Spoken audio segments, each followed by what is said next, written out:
Annual டைப்பில் வரக்கூடிய imidacloprid.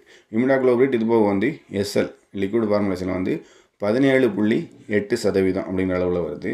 அது மாதிரி வந்து எஸ்சி ஃபார்முலேஷன் அந்த ஃபார்முலேஷனே வருது. அது வந்து 35.5% வருது. அது மாதிரி இந்த மாதிரி வேரியேஷன் வேறு வேறு இதில் வந்தாலுமே இமிடாக்ளோபிரிட் அப்படின்னு சொல்லக்கூடிய மருந்து வந்து என்னென்ன பூச்சிகளுக்கு நம்ம வந்து பயன்படுத்தலாம் அப்படின்றத பற்றி இந்த வீடியோவில் வந்து நம்ம பார்த்துக்கலாம். முதல்ல வந்து பார்த்திங்கன்னா இந்த இமிடாக்ளோபிரிட் அப்படின்னு சொல்லக்கூடிய மருந்து வந்து குறிப்பாக சாறு உறிஞ்சக்கூடிய பூச்சிகள், குறிப்பாக வந்து பார்த்திங்கன்னா அசுவினி, ஏஃபிட்ஸ் அப்படின்னு சொல்லக்கூடிய அசுவினி, அப்புறம் ஜாசிட்ஸ் அப்படின்னு சொல்லக்கூடிய தத்து பூச்சிகள், அப்புறம் வந்து ஹாப்பர் அப்படின்னு சொல்லக்கூடிய ப்ரௌன் பிளான் ஹாப்பர், அந்த மாதிரியான அதாவது பழுப்பு நிற தத்துப்பூச்சி, பச்சை நிற தத்துப்பூச்சி, அப்புறம் வந்து இலைகளில் வரக்கூடிய தத்துப்பூச்சி, இதெல்லாம் கண்ட்ரோல் பண்ணோம். அது மாதிரி வந்து அசுவினியை கண்ட்ரோல் பண்ணோம். அது மாதிரி ஒயிட் ஃப்ளைஸ் அப்படின்னு சொல்லக்கூடிய வெள்ளை கொசுக்கள், வெள்ளை கொசு, இந்த வெள்ளை கொசுக்கள் அல்லது வெள்ளை ஈக்கள் அப்படின்னு சொல்லலாம்.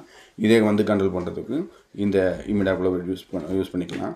இது வந்து குறிப்பாக வந்து எஃபெக்டிவாக கண்ட்ரோல் பண்ணக்கூடியது பெரும்பாலும் இந்த சாறு உறிஞ்சக்கூடிய பூச்சிகள் வந்து மிகச்சிறப்பாக கண்ட்ரோல் பண்ணும். இது இப்போ வந்து பார்த்திங்கன்னா லீஃப் மைனர் அப்படின்னு சொல்லுவோம். நிறைய வந்து இந்த காய்கறி செடிகளை வந்து பார்த்திங்கன்னா அந்த இலையில வந்து இப்படி பாம்பு ஒன்று மாதிரியா ஒரு வெள்ளை கலரில் கோடு மாதிரி வரும், லீஃப் மைனர் அப்படின்னு சொல்லுவோம். இதையும் வந்து கட்டுப்படுத்துறதுக்கு இந்த இமிடாக்ளோபிரிட்டை வந்து நம்ம பயன்படுத்தலாம். இந்த இமிடாக்ளோபிரிட் மருந்தை பொறுத்த வரைக்கும் நம்ம வந்து வேறு மருந்துகளோட சேர்த்தும் வந்து நம்ம பயன்படுத்த முடியும். வேறு மருந்துகளோட சேர்த்தும் வந்து நம்ம பயன்படுத்தலாம். உதாரணம் வந்து பார்த்திங்கன்னா நீங்கள் ஏதோ ஒரு புழு மருந்து கொடுக்குறீங்க அப்படின்னா அது கூட சேர்த்து கூட இந்த இமிடாக்ளோபிரிட்டை கொடுக்கலாம். என்ன சொன்ன மாதிரி இந்த வெள்ளை கொசு, லீஃப் மைனர், அப்புறம் வந்து பழுப்பு நிற தத்துப்பூச்சி, பச்சை நிற தத்துப்பூச்சி, இலையில் வரக்கூடிய தத்துப்பூச்சி, அப்புறம் வந்து பார்த்திங்கன்னா அசுவினி போன்ற சார் உறிஞ்சக்கூடிய பூச்சிகள், இது எல்லாத்தையுமே கட்டுப்படுத்துறதுக்கு இந்த இமிடாக்ளோபிரிட்டை நம்ம வந்து தாராளமாக பயன்படுத்தலாம். இது போக வந்து பார்த்திங்கன்னா இதனுடைய பயன்கள் அப்படின்னு பார்த்திங்கன்னா மாட்டில் வரக்கூடிய உண்ணி, இந்த மாடு கறவை மாடு பால் மாடு வச்சுருக்கவங்களாம் பார்த்திங்கன்னா இந்த உண்ணி வந்து ஒரு மிகப்பெரிய தொந்தரவாக இருக்கும். அந்த மாடு கட்டக்கூடிய இடங்கள் அல்லது அந்த மாடு கட்டக்கூடிய கொட்டகைகள், அந்த மாடு கட்டக்கூடிய குடிசை மாதிரி போட்டுருப்போம் இல்லையா, அந்த பகுதிகளையும் வந்து இந்த கட்டுத்தரை அப்படின்னு சொல்லுவோம், இல்லை நான் வந்து மாடு கட்டக்கூடிய பகுதிகள்னு சொல்லுவோம்.